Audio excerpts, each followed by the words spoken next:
Amén, gloria al Señor, que Dios les continúe bendiciendo, mis queridos amigos y hermanos en las redes sociales. Gracias le damos a Dios por darnos una oportunidad más de poder estar entre ustedes en este día.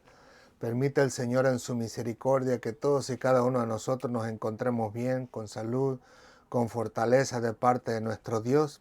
Y si alguno de nosotros estamos pasando por un momento difícil, pues permite el Señor en su misericordia que en este día pueda haber consuelo para su alma, fortaleza para su vida y ayuda, en este caso en particular, independientemente de cuál sea su necesidad.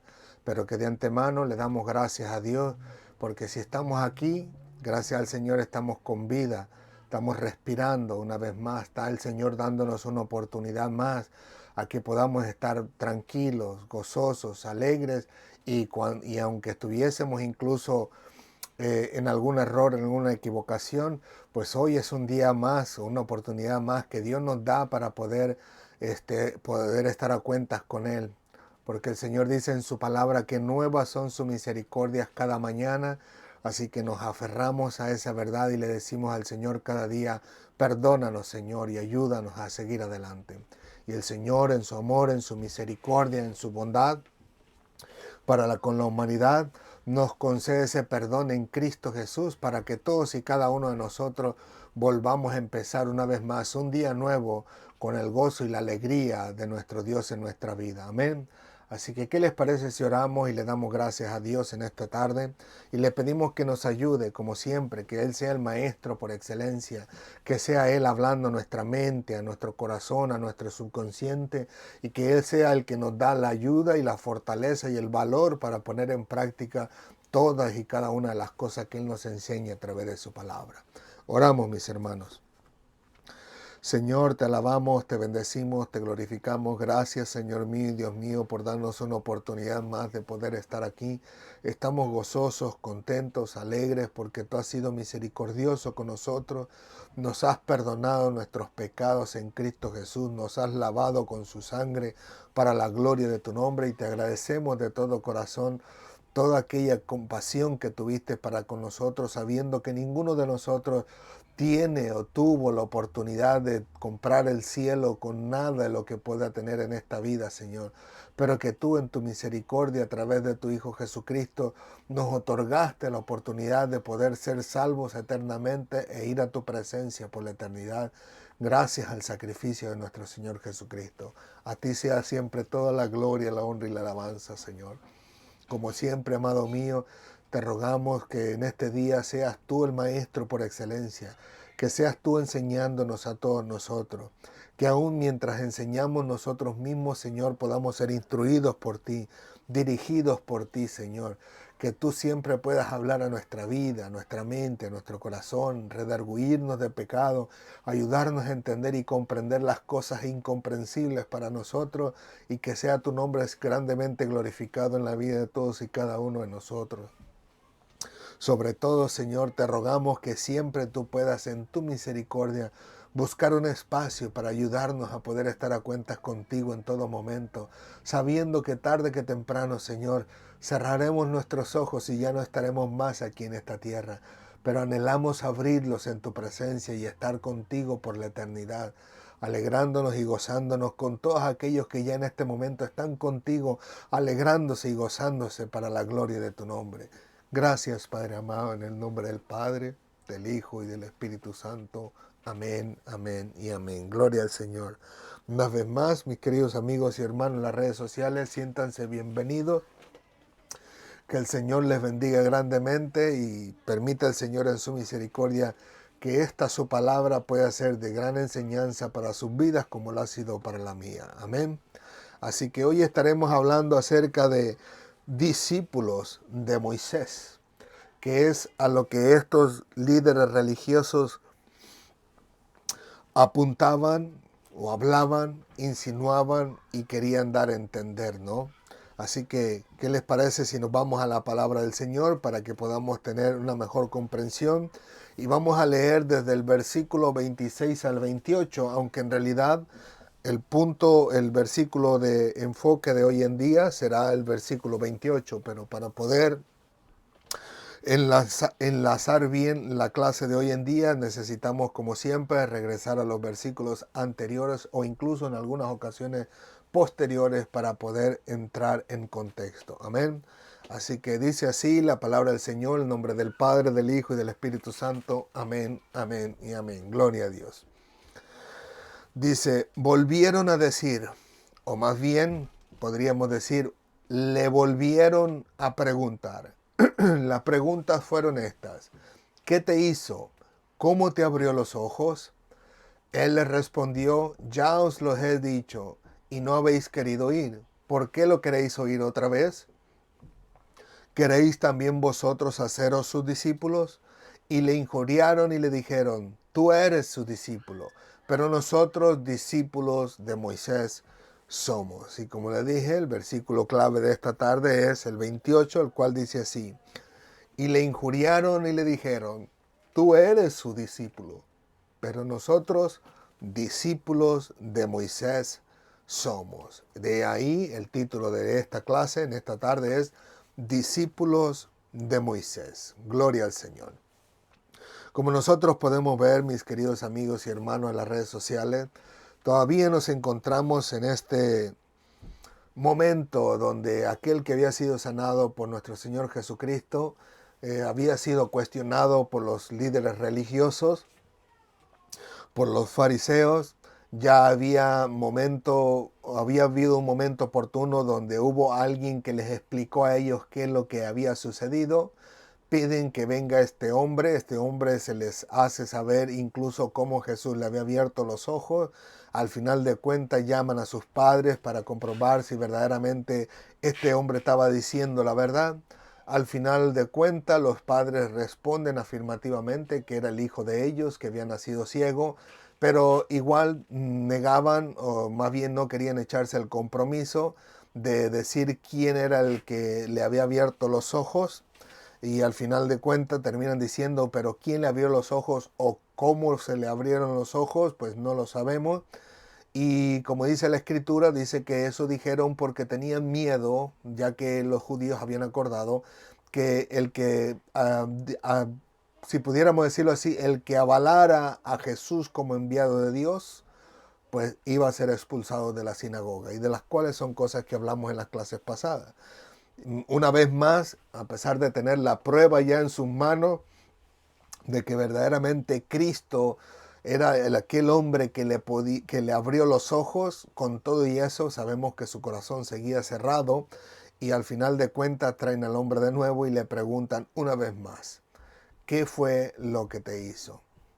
¿Cómo lo hizo? Este hombre, obviamente, ya como cualquiera de nosotros, irritado, y lo digo especialmente por mí, que cuando ya me toca y llega un momento en que le explico a una persona una cosa y le vuelvo a aplicar de nuevo y luego una tercera vez me vuelve a preguntar, a veces como que uno se rasca la cabeza y dice, ¿y cómo le explico? Y ay, dice uno, ¿no? Señor, toma control de mí, dice uno, ¿no? Pues así este hombre ya un poco incómodo, ya un poco, si pudiéramos decirlo, hasta cierto punto desesperado, porque estas personas no querían entender que Jesús verdaderamente era el que le había abierto los ojos y que más bien era un hombre que no era pecador como ellos lo consideraban. Pues llega el momento donde esta persona pues ya les dice, ¿no? Les dice, ya se los dije, ¿para qué los quieren oír otra vez? E incluso lanza como un tipo de burla, como algunos lo marcan, ¿no? Porque ya sabía él que ellos odiaban a Jesús a muerte y querían darle cuello, como decimos nosotros, y él sabiendo esas cosas usa un poco de sarcasmo y le dice, ¿para qué quiere que les diga otra vez? ¿Se quieren convertir en sus discípulos? Entonces al final de cuentas estos hombres heridos, lastimados por ese sarcasmo de este personaje, ¿no? Que no sabemos qué tan joven o qué tan viejo era, pero airados porque de por sí ya odiaban a Jesús, no tenían ningún argumento en contra de este muchacho, tal vez lo quisieron tachar de mentiroso, de estafador, de farsante, queriéndole dar fama a Jesús, diciendo que Jesús le había abierto los ojos cuando posiblemente siempre había visto, y ver que no lograban nada a su favor, Y al final de cuentas viene este hombre con este sarcasmo, al final de cuentas revientan estos hombres y como dice la escritura, en este caso en particular, vamos a leerlo literal porque quiero compartir algo interesante. La escritura dice, y le injuriaron y dijeron, pues le digo, en su ira y su enojo de no lograr nada bueno para ellos, dice, le injuriaron. Y es bien interesante porque esa palabra le injuriaron es la misma palabra que se utiliza para decir una maldición.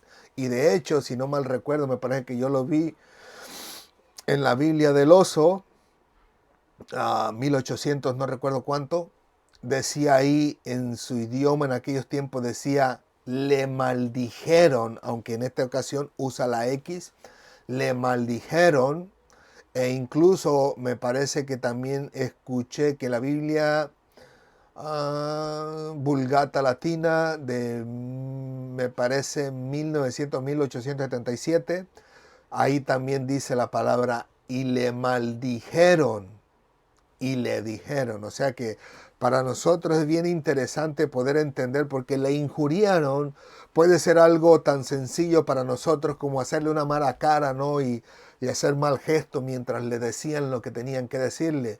Pero ya cuando hablamos a maldecir, es otra palabra que lleva otro nivel muy diferente, que incluso lleva más peso y es más preocupante.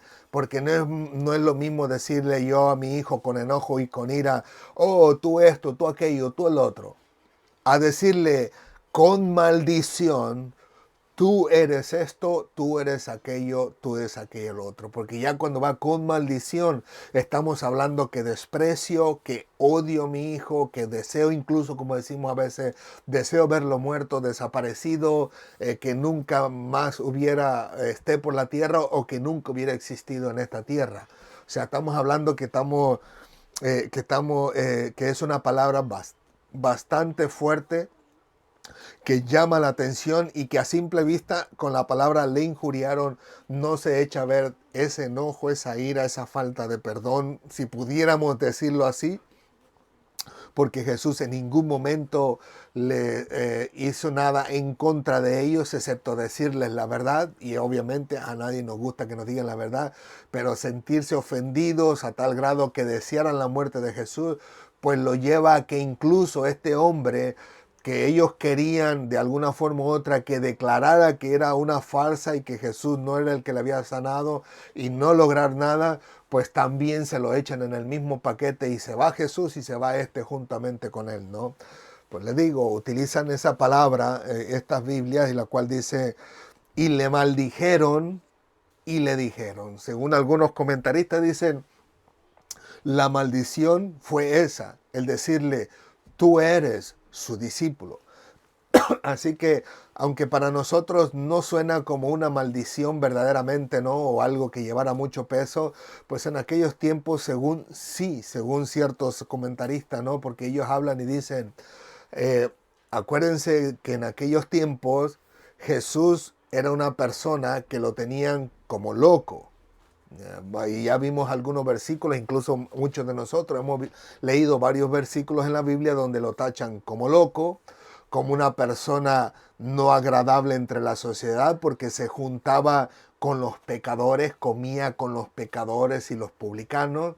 Era una persona que incluso su lugar de nacimiento era menospreciable o despreciable, si pusiéramos decirlo así, y eso me trae a la mente aquellas palabras de Natanael a Felipe cuando le dice, hemos encontrado a Jesús, al Cristo Jesús de Nazaret, y que él dice, de Nazaret puede salir algo bueno.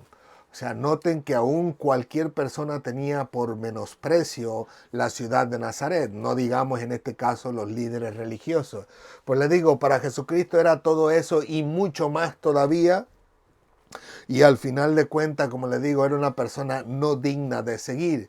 Así que al final de cuentas podíamos decir que al hombre al decirle, tú eres su discípulo, le estuvieran diciendo con maldición, tú eres el discípulo de este hombre despreciable, de este hombre falso, de este hombre fraudulento, de este hombre quien la ira de Dios está sobre él porque quebranta el día de reposo, porque no va con las tradiciones de los ancianos, etcétera, etcétera, etcétera, y un largo etcétera. Así que para ellos sí tenía alguna validez el decirle con maldición o injuriándole, diciéndole, tú eres su discípulo. ¿Por qué? Porque al final de cuentas lo tenían como peor que nada y como alguien que realmente no tuviera ningún valor alguno delante de los demás, como tenían a nuestro Señor Jesucristo, a tal grado que en múltiples ocasiones querían matarle. En algunas ocasiones querían despeñarle en la primera ocasión, luego podemos ver que querían echarle mano, pero no era su tiempo, y así sucesivamente podemos ver diferentes versículos en la Biblia donde nos narran que estos hombres prácticamente querían triturarle, ¿no? Como en alguna ocasión pudiéramos decir que hasta crujían los dientes en contra de nuestro Señor Jesucristo. Pero como les digo, es bien interesante poder descubrir este peso de estas palabras, porque de primas a primeras nos pudiera decir, bueno, es que eso no es nada, solamente le injuriaron y luego le dijeron esto, pero eso no significa nada. Pues sí, para nosotros, en nuestros tiempos, tal vez no le demos mucho valor porque no entendemos muy bien el contexto en lo que se movía toda esta situación, todo este drama, ¿no? Todas estas palabras, todas estas figuras en las caras, ¿no? Que solo Dios sabe si tal vez alguno de ellos ya estuviera hasta listo para darle un golpe a este muchacho, ¿no? Ya que este muchacho había sido irrespetuoso con los líderes religiosos en su época, qué sé yo, ¿no? Lo mismo que sucede en la sociedad hoy en día. Cuando alguien está a favor de alguien y viene otro y le insulta, rápido sale a la defensa. Nosotros no sabemos en realidad porque la Biblia no nos lo describe, pero cuando vemos estas palabras en su contexto original o con su significado original, podemos ver el gran peso que tiene si nosotros tratamos de alguna forma u otra trasladarnos a esas épocas, ver el contorno, conocer la cultura, la sociedad, los pensamientos de las personas, de los líderes, de los pueblos, y entonces podemos decir nosotros, vaya, esto sí marca una diferencia hoy en día. Así que le digo, pues estos hombres con maldición le dicen, tú eres su discípulo. Pero luego hacen un alarde, ¿no? Como una separación, como que diciendo, ustedes y nosotros somos dos sociedades que no pueden mezclarse. Cuando ellos terminan diciéndole al hombre, pero nosotros, discípulos de Moisés, somos. Así que le digo yo, es bien importante el que podamos nosotros notar, si pudiéramos, aunque sea un poquito, la esencia de esa división que estos hombres hacen entre un discípulo de Jesús, a quien ellos lo tenían por el suelo, a un discípulo de Moisés, que prácticamente fue aquel hombre que fue llamado por Dios para sacar al pueblo de Israel de la esclavitud de Egipto y traerlos a esa tierra gloriosa, ¿no? Donde fluye la leche y la miel. Así que le digo yo, estos hombres podemos ver su orgullo, su altanería, su arrogancia, porque primeramente ya los vimos hablar diciendo, nosotros somos del linaje de Abraham. Y ahora se plasman o se muestran como personas que sus enseñanzas han sido basadas bajo su maestro, en este caso en particular, si pudiéramos decirlo, Moisés, ¿no? Por eso dicen discípulos de Moisés somos. Así que al final de cuentas, podemos ver que estas personas hacen una separación como diciendo, ustedes no son nada, tú, discípulo de Jesús, y todo lo que quieran decirle no tienen valor alguno comparable a Moisés, que este fue el varón a quien Dios habló, a quien Dios llamó y a quien Dios utilizó para sacarnos a nosotros de la esclavitud de Egipto, en este caso en particular. Pero como le digo, es bien interesante porque también si nos ponemos a estudiar las palabras o el significado de las palabras, descubrimos otras cosas que al final de cuentas no nos pasaría por la cabeza, porque por lo regular cuando decimos discípulo, estamos hablando de alguien que aprende de alguien más. pero más sin embargo esta palabra discípulo que se utiliza aquí en el Nuevo Testamento especialmente, no es una palabra, o más bien el contexto de esa palabra no es algo que existía en los tiempos de antes, o más bien dicho en el Antiguo Testamento. A pesar de que podemos encontrar la palabra discípulo, el contexto no era exactamente lo mismo. ¿Y por qué no sería exactamente lo mismo? Porque la manera de pensar del pueblo de Israel y de estos judíos religiosos en los tiempos de Jesús era totalmente diferente a como existía en los tiempos de antes. Por ejemplo, en los tiempos de antes se sabía que todas las personas eran, en este caso en particular, personas que seguían las ordenanzas del Señor. Podríamos decirlo en este caso en particular, cuando Dios hablaba al pueblo de Israel lo que tenía que hacer. Pero de ahí en más, por decirlo, si Josué, que era el que acompañaba siempre a Moisés, Josué no se le daba la categoría de discípulo de Moisés, sino más bien de siervo de Moisés. Asimismo podemos encontrar a Eliseo, que era el siervo de Elías. Y podemos encontrar a Jesse como siervo de Eliseo. Pero el contexto en sí era que al final de cuentas era siervo, pero no era discípulo en términos de siervo, pero no con el fin de reemplazar a su maestro. Voy a tratar de explicarlo de una manera más clara. Por decirlo, hoy en día la mayoría de nosotros va a las escuelas, va a pre-kinder, luego al kinder, primaria, secundaria, preparatoria, universidad o como usted quiera llamarle, bachillerato, etcétera, etcétera, etcétera. Pero al final de todas estas educaciones o más bien instituciones de educación, usted termina saliendo por allá a los 25 años de edad por allá con un doctorado, una maestría o cualquier otra cosa. Al final de cuentas, usted tenía la oportunidad de haber terminado su maestría o su doctorado, usted ahora puede ir al gobierno, registrarse como una persona que terminó el doctorado, la maestría, profesión, etcétera, etcétera, ingeniería, y dice, bueno, yo quiero registrarme porque quiero crear mi propio negocio. ¿Y cuál va a ser mi propio negocio? Bueno, es que voy a ejercer tanto la labor como voy a ser maestro, voy a enseñar a los demás para que también ellos estudien y se preparen para tomar ese lugar de maestro cuando yo no esté aquí, o que ellos también ejerzan su propio negocio, su propia maestría. Pues al final de cuentas podemos decir que estas personas, o más bien nosotros en nuestro día, nos preparamos con el fin de adquirir conocimiento y convertirnos en maestros. Pero en los tiempos de antes no era así. En los tiempos de Jesús lo era así, en el sentido que encontramos ya a Nicodemo como maestro. Cristo le dice, ¿eres tú maestro de Israel y no sabes estas cosas? Cuando le trataba de decir acerca del nuevo nacimiento.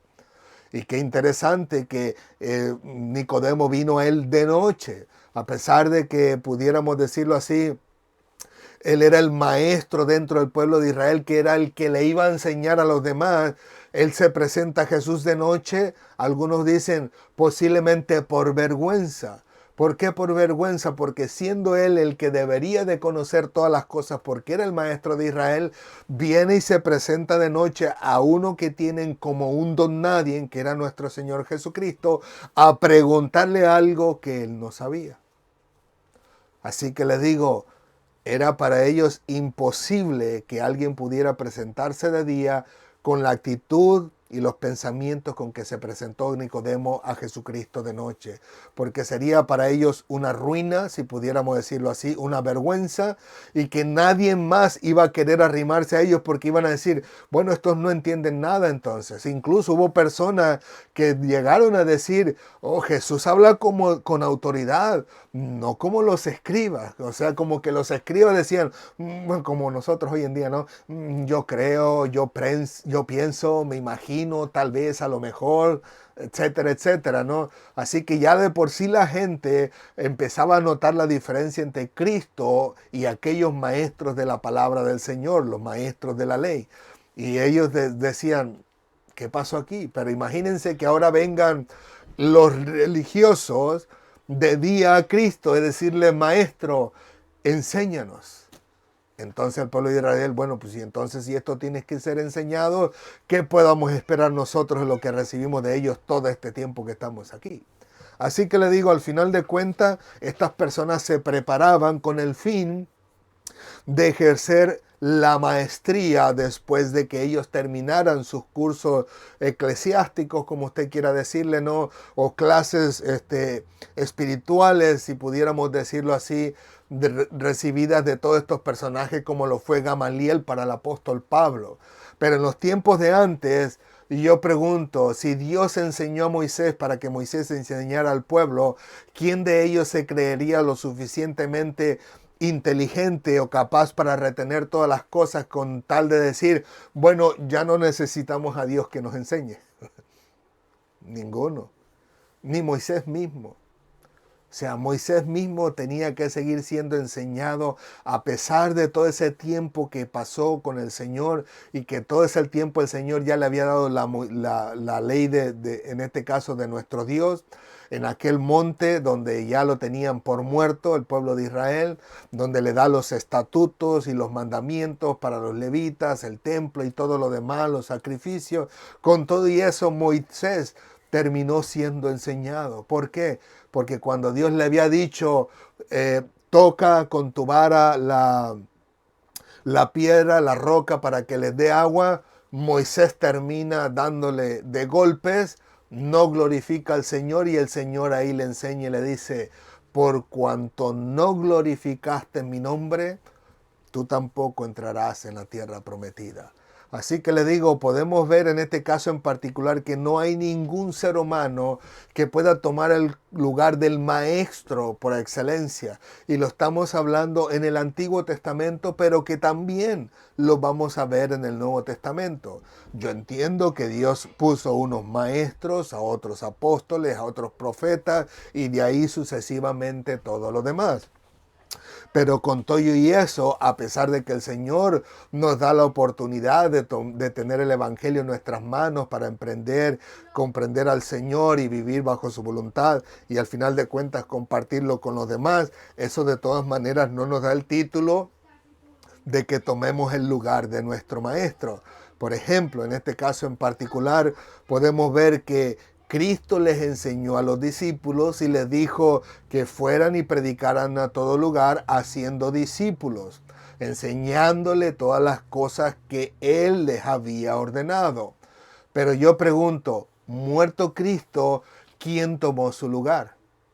¿Quién dijo de los apóstoles, oh, yo ahora como conozco más y tuve más cerca del corazón de Dios como lo fue Juan, pues yo ahora puedo tomar el lugar de mi Señor o de mi Maestro, que fue Cristo, porque ahora yo conozco todas las cosas? ¿Quién lo hizo? Nadie lo hizo y nadie podrá. Nadie podrá tomar el lugar de su Maestro. En este caso en particular, nadie podrá tomar el lugar de nuestro Señor Jesucristo. Aún Pedro mismo, que al final de cuentas, dice el apóstol Pablo, él se quedó para atender a los de la circuncisión y yo me encargo a los que son incircuncisos.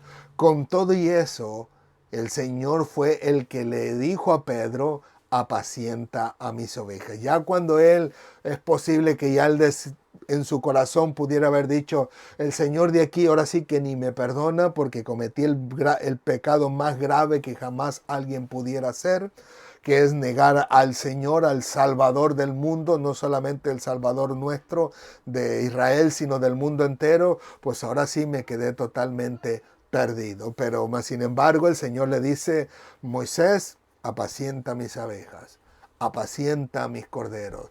Pero con todo y todo lo que pudiera recibir del Señor, jamás tuviera él la oportunidad de decir, ni nadie de poder decir, ahora yo soy el maestro. Quito a Cristo porque ahora el maestro soy yo, ya que lo he aprendido todo. Así que gracias al Señor que el Señor en su misericordia nos deja todas estas situaciones en su palabra para que nosotros podamos entenderla y comprenderla y para que nosotros podamos vivirla conforme a la voluntad de Dios. Porque en eso, incluso en eso, es cierto que, le digo, en aquellos tiempos podíamos decir que el alumno, como hoy en día, o el discípulo, el que quería ser discípulo de alguien, escoge a qué escuela ir.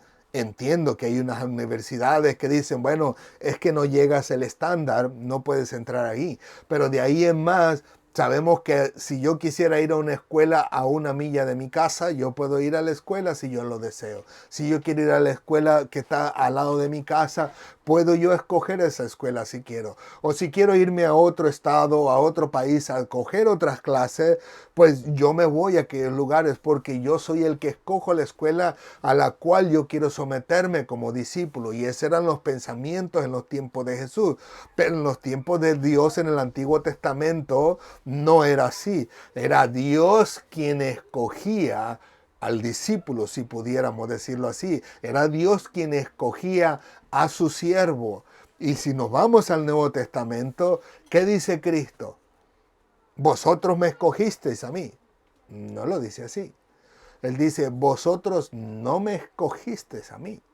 Soy yo el que los escogí a vosotros.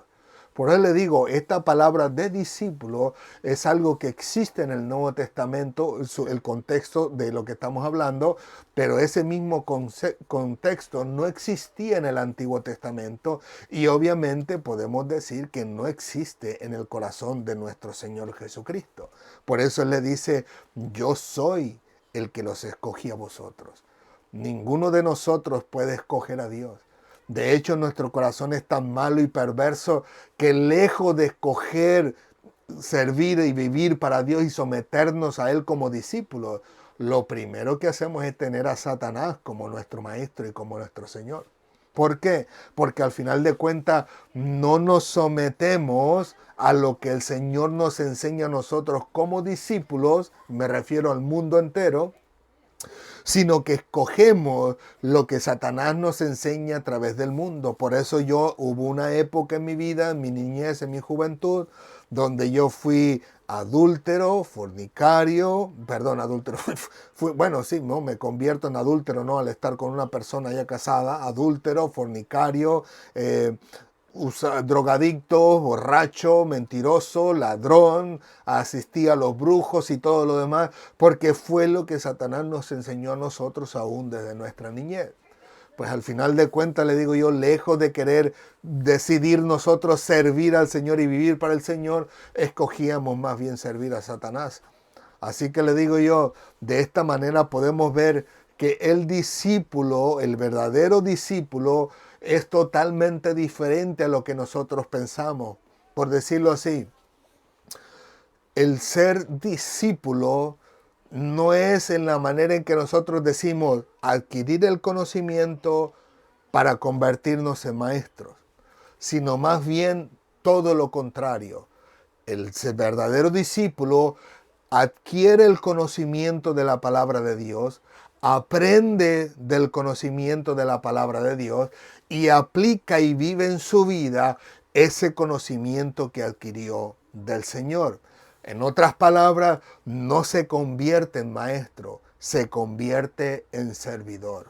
Lejos está el pensamiento del ser humano en pensar en eso. ¿Quién va a pensar que va a cursar toda una vida de estudios hasta la preparatoria, universidad y por allá su doctorado, su maestría y sale de la escuela a los 24, 25, 26, 30 años de edad para decir, quiero lograr todo eso para convertirme en un siervo? No está en los pensamientos del ser humano. Al contrario, el pensamiento del ser humano es para convertirte en Señor, para que los demás le sirvan a Él. Como ya tiene su doctorado, ahora todos tienen que obedecer a su mandato. Pero el verdadero discípulo, eclesiásticamente hablando o espiritualmente hablando, en las cosas religiosas hablando, es todo lo contrario. Por eso Cristo dice, el que quiera hacerse grande, tenemos que convertirnos en el servidor. Así que le digo, el pensamiento de Dios, como dice su palabra, es muy diferente al nuestro. No es para convertirnos en maestro, es para convertirnos en siervo. Incluso Cristo llega a un momento donde les dice a sus discípulos, uno es vuestro maestro, el Cristo, y todos los demás sois hermanos. Así que le digo, el pensamiento de nosotros siempre es la grandeza, siempre es el estar arriba de los demás, siempre es el ser aquella persona a quien se le sirve, cuando Dios dice no, es todo lo contrario. Aquel que sea que quiera hacerse grande, pues que se humille. Al final de cuentas es como Dios tiene las cosas como servidor. ¿Cómo vino Cristo? ¿Cómo dijo Él que vino? ¿Él vino para ser servido? Él no lo dijo así. Él dice, yo no vine para ser servido, sino para servir. Dice, vosotros hacéis bien llamarme maestro. Pero miren, yo siendo el maestro, soy el que les estoy lavando los pies. Pues con más razón, ustedes deben de lavarse los pies los unos a los otros. Y por último, podemos ver que el pensamiento de un discípulo, como dice la palabra del Señor en su idioma original, dice que el aprendiz o la persona que aprende, dice, debe llevar un pensamiento acompañado de esfuerzo, pero no un esfuerzo vano, no un esfuerzo para enriquecerse a sí mismo, sino un esfuerzo que al final de cuentas lo lleva a practicar lo que hizo su maestro, que es muy diferente a como hoy en día decimos, bueno, hoy que el maestro me enseñe todo lo que él sabe, pero en la vida práctica yo lo aplico como mejor me parezca. No es así. Bueno, al menos en la vida del ser humano es así. Uno va a estudiar, se prepara, va a la preparatoria y todo lo demás, pero no le gusta cómo el maestro lo aplica y al final de cuentas cada uno de los alumnos empieza a aplicarlo a su vida como bien le parezca, como mejor le parezca monetariamente y no precisamente como el maestro se los estaba enseñando.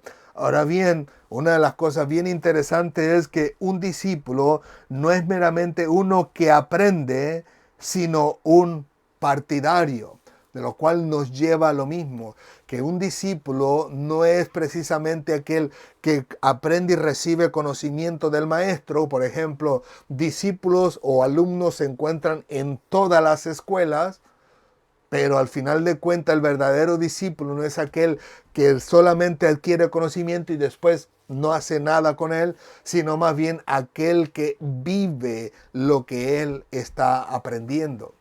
Así que le digo, es bien interesante la palabra del Señor. Y más todavía porque el discípulo es aquel que aprende mediante la experiencia. Como nosotros sabemos que en muchas ocasiones hay momentos en que no sabemos qué hacer con las cosas difíciles en nuestra vida, pero aplicamos en nuestra vida lo que el Señor nos enseña, que es clamar a Él, ser pacientes y vivir bajo su voluntad, y Él se encarga de las cosas y ahí aprendemos a ser verdaderos discípulos como lo fue Jesucristo. Jesucristo fue un personaje, si pudiéramos decirlo de esa manera, que llegó un momento donde Él decía, Padre, si quieres pase de mí esta copa, independientemente de los argumentos entre los hermanos hoy en día. Pero dice, pase de mí esta copa, dice, pero que no se haga mi voluntad, sino la tuya. Y al final de cuentas, dice la Escritura más adelante, por lo que padeció, aprendió la obediencia. Así que nosotros, a pesar de que padecemos cosas que decimos, Señor, líbranos de ello, pero al final de cuentas, Señor, que se haga tu voluntad, no la nuestra. Aprendemos también la obediencia, al igual que nuestro Maestro. O sea que no es un lléname la cabeza de la Biblia completa, pero al final de cuentas no hacemos nada. Por eso, para ser discípulos de Jesús, dice la palabra del Señor, que Cristo dice, como dice, en esto conoceréis que sois mis discípulos, en que os amáis los unos a los otros. Él no es algo, un conocimiento que nos llena la cabeza solamente, sino que Él mismo dice también, amaros los unos a los otros, así como yo los he amado. Así que el discípulo hace y practica exactamente lo que hace su maestro. No se queda en el conocimiento nada más. Por eso Cristo dice que llegaría el momento donde muchos le llamarían Señor, Señor, pero Él les diría que no los conocerá en aquel tiempo. Incluso dice, no todo el que me llame Señor, Señor, entrará en el reino de los cielos, sino aquel que hace la voluntad de mi Padre. Así que al final de cuentas, para ser un verdadero discípulo, al final de cuentas tenían que vivir lo que vivió su maestro, tenían que practicar lo que practicó su maestro, no solamente de hablar lo que habló su maestro, sino al final de cuentas vivir externa e internamente de la manera en que vivió su maestro. Pues he ahí lo que nos lleva al tema de hoy, que dice discípulos de Moisés, con las palabras que ellos dicen, tú eres su discípulo, pero nosotros discípulos de Moisés somos. Al final de cuentas, yo pregunto, si Moisés hubiera estado exactamente en ese mismo tiempo con esos rabinos, ¿ustedes creen que Moisés se comportaría de la misma manera que ellos? Por supuesto que no. Porque Moisés, dice Cristo, escribió de él. O sea que Moisés en algún punto oportuno habló de Cristo. Y como Cristo dice, la ley, los profetas y los salmos hablan de él, la ley fue dada por Moisés. Así que Moisés, de cierta manera, habló también del Señor Jesucristo. Y como dice en este caso en particular, permítanme un segundo, deje ver si no mal recuerdo, lo leímos esta tarde.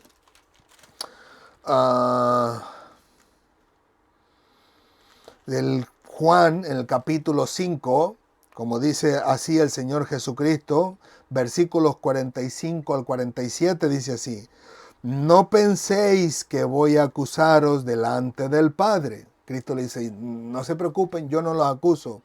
Dice, hay quien los acusa. Moisés, en quien tenéis vuestra esperanza.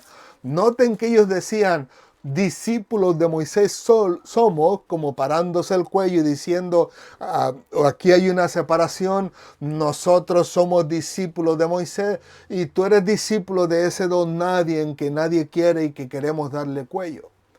Pero mire que Cristo les dice con anterioridad, en quien ustedes tienen la confianza, es Él el que les va a acusar. ¿Y por qué les va a acusar? Porque jamás en la vida Moisés hubiera tratado a Cristo como lo trataron estos hombres. Moisés jamás hubiera rechazado a Cristo como estos hombres le rechazaron. Moisés hubiera recibido a Cristo como le recibió incluso Juan el Bautista. Juan el Bautista dijo, este es el Cordero de Dios que quita el pecado del mundo, y Moisés tal vez lo hubiera recibido de la misma manera. No como estos hombres que se paraban el cuello diciendo que eran siervos, discípulos de Moisés. Así que si el discípulo tenía que practicar, actuar, ver, oír y hablar como su maestro, pues entonces no eran absolutamente nada de lo que decían decir, y menos discípulos de Moisés.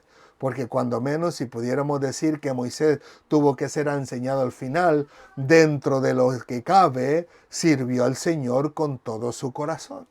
Es obvio, como puede preguntarle a cualquier pastor, cuando tiene una congregación grande, es muy difícil de mantener nuestra estabilidad emocional por causa de tantos pleitos, problemas y chismes y circunstancias que los mismos personas dentro de la iglesia, al no percatarse de la parte del cuerpo en la que sirven al Señor, siempre andan criticándose y peleándose los unos a los otros. Imagínense cómo está el pastor. El pastor está que, Señor, como Moisés, ya no aguanto. Es obvio, es normal. Pero le digo, al final de cuentas, vivió con su corazón para servirle al Señor y el Señor se glorificó en su vida. Continúo leyendo. Porque si creyeres, es Jesús diciéndoles acerca de Moisés, porque si creyeres a Moisés, me creerías a mí, porque de mí escribió él. Así que les decía, si ustedes verdaderamente creen en Moisés, pues entonces tienen que creer en mí, porque Moisés escribió de mí. Así que estos hombres alardeaban de algo que les hacía falta. Y era en este caso en particular ser verdaderamente discípulos de Moisés. Y termina diciendo, pero si no creéis a sus escritos, ¿cómo creeréis a mis palabras? Así que de nada servía decir ellos que eran discípulos verdaderos de Moisés, cuando al final de cuentas sus obras eran totalmente diferentes a lo que debía de haber sido un discípulo de Moisés. Así que al final de cuentas podemos deducir que estos hombres eran farsantes en su totalidad, aún principalmente decir, ¿no?, que eran siervos de Dios, que eran hijos de Dios, que eran descendencia de Abraham, que lo eran en cuanto a la carne, pero no en cuanto al corazón, no en cuanto a la manera de vivir y de pensar, y al último quieren alardear de que eran discípulos de Moisés, cuando un verdadero discípulo en realidad tiene que seguir los pasos de su maestro. Y al final de cuentas, igual de la misma manera, se encuentran mentirosos.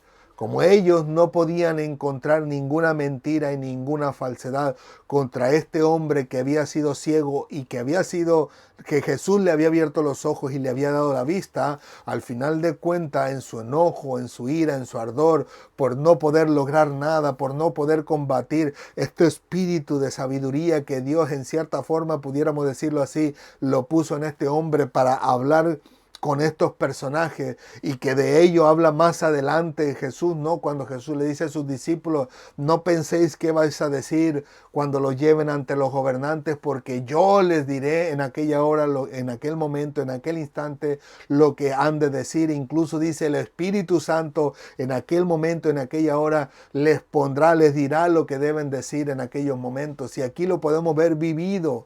Justo antes de que Jesús se lo dijera a sus discípulos, lo podemos ver vivido y expresado en este hombre, en el sentido de que Dios ya le había dado una sabiduría tremenda que estos hombres no podían contra ella. Y al final, como no tenían ningún argumento, ninguna verdad para rebatir contra este hombre y hacerlo quedar en mal o hacerlo quedar como falso, terminan ellos enojados, airados, a tal grado que hasta le maldicen, y al final de cuentas le dicen, bueno, tú eres su discípulo, y vamos a ver más adelante cómo lo corren, lo destituyen, lo sacan de la sinagoga y que no vuelva más.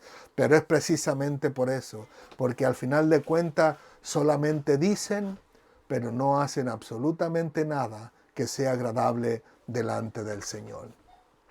¿Y qué puede enseñarnos esta frase, este versículo de la palabra del Señor a nuestros días? Que al final de cuentas, muchos y muchísimas personas dicen, yo soy cristiano, yo creo en Jesús, yo creo en Dios. Pero al final de cuentas, nuestros hechos, nuestras palabras, nuestra vivencia, nuestra manera de ver, de oír, de hablar, de percibir las cosas, nuestra manera de actuar, a veces deja mucho que decir. A veces en realidad le hace saber a las personas que no somos realmente, verdaderamente discípulos del Señor. Todo lo contrario, ha habido experiencias incómodas donde personas han escuchado decir, ese es un falso, ese no es cristiano, ese dice estas palabras, ese dice estos tipos de chistes, ese habla estos tipos de pensamientos, y eso no es de cristiano. Ese vive este estilo de vida, este otro hace lo otro, y este hace aquello en su familia, maltrata, golpea, insulta, menosprecia, pisotea a sus hijos, a su esposa, etcétera, etcétera, etcétera. Al final de cuentas, la Escritura nos muestra que para ser nosotros verdaderamente discípulos, al final de cuentas tenemos que vivir como vive nuestro Maestro. Yo sé y entiendo, comprendo, somos humanos, como decimos nosotros, ¿no? Somos de esta carne pecaminosa, caída, destruida, no destruida, más bien, en este caso en particular, caída desde los tiempos de Adán. Pero eso no debe de ser, como siempre digo, una excusa para nosotros para pecar deliberadamente. Y sobre todas las cosas cuando nosotros decimos que somos discípulos o siervos del Señor.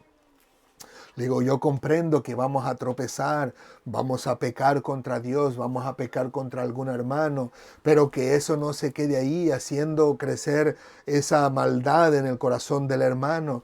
Tenemos labios que el Señor nos ha dado para decirle, perdóname, discúlpame, me equivoqué, sabes que la regué, no debí de tratarte de esa manera, no debí decirte tales cosas, pero no dejar que eso crezca para que después el hermano no hable mal acerca de nosotros y nos vitupere, y nosotros, lejos de querer reconciliarnos, empezamos a agarrarnos a la guerra. Sí, pero tú esto y tú aquello y aquel este, sí, él eso dice de mí, pero yo le conozco esto, le conozco aquello. Eso no es de un discípulo del Señor.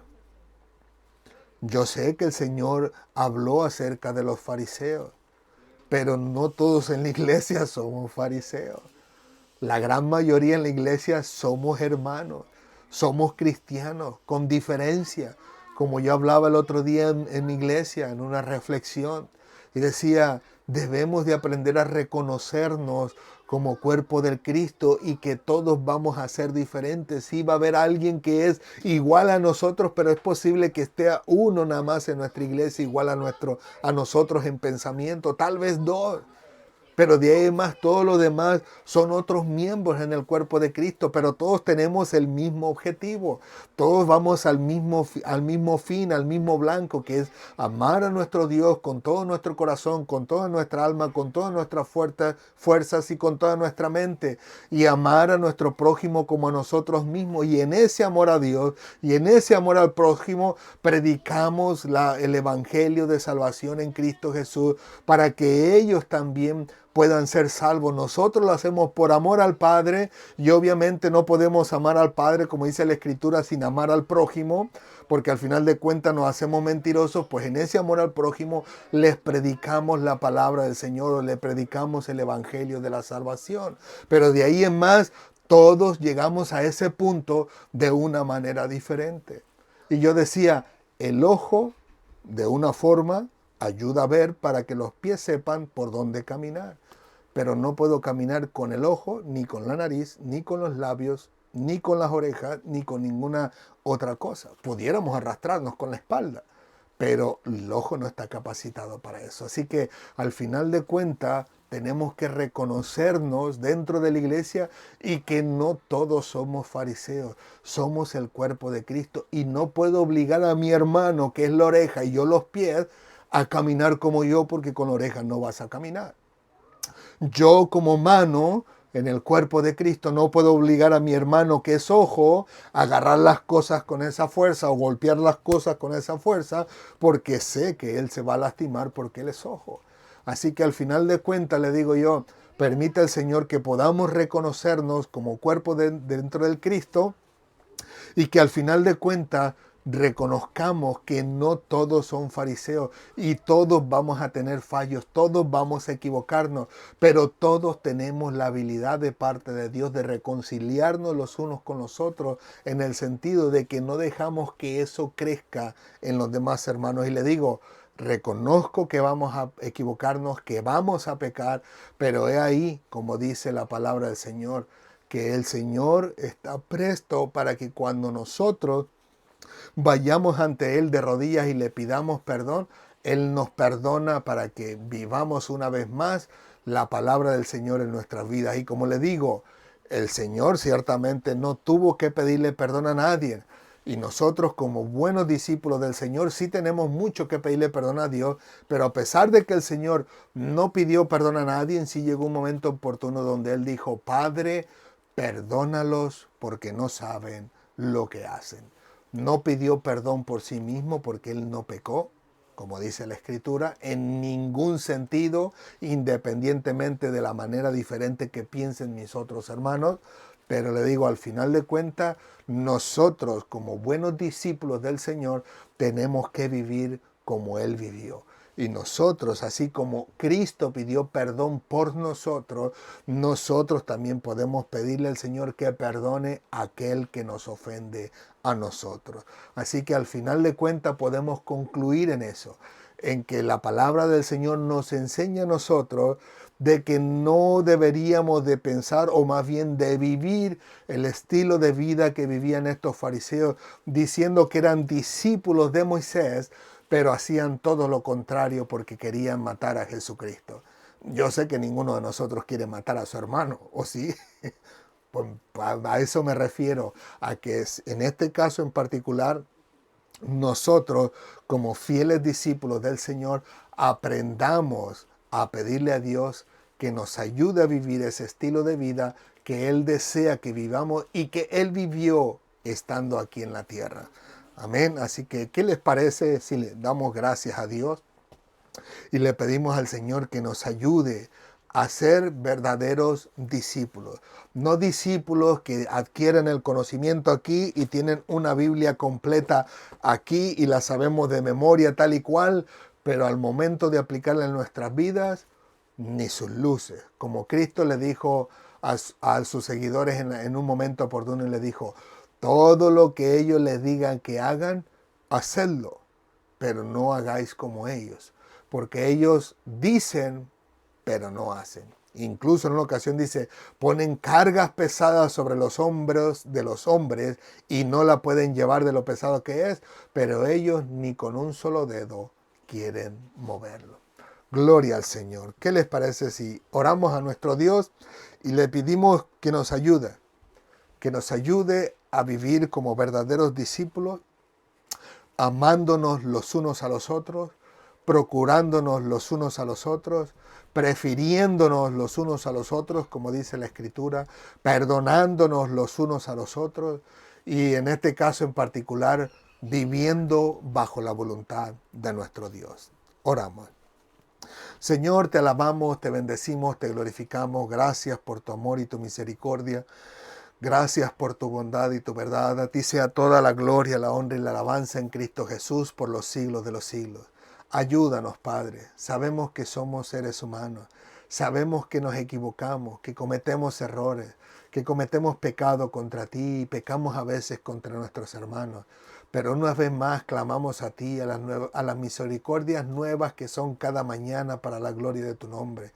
Te rogamos que nos perdones y que nos ayudes, Señor, a amarnos los unos a los otros, que nos ayudes a perdonarnos los unos a los otros, que verdaderamente podamos procurar el bien los unos de los otros, Señor, que no veamos nuestro propio beneficio y que también podamos descubrir que no somos un solo miembro, porque si fuese Cristo un solo miembro, ¿dónde estaría el cuerpo? Dice tu palabra.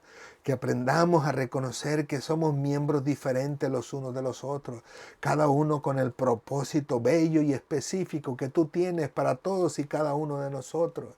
Que podamos descubrir esa belleza dentro de tu cuerpo y lejos de querer obligarnos a vivir tal como yo pienso, Señor, que podamos aprender a vivir como piensas tú. Que dentro de tu cuerpo hay muchísimos miembros, pero que todos son útiles, son bellos, son agradables delante de ti, conforme al propósito por lo cual tú los has formado. Te damos gracias, Padre, porque sabemos que tú no nos vas a abandonar.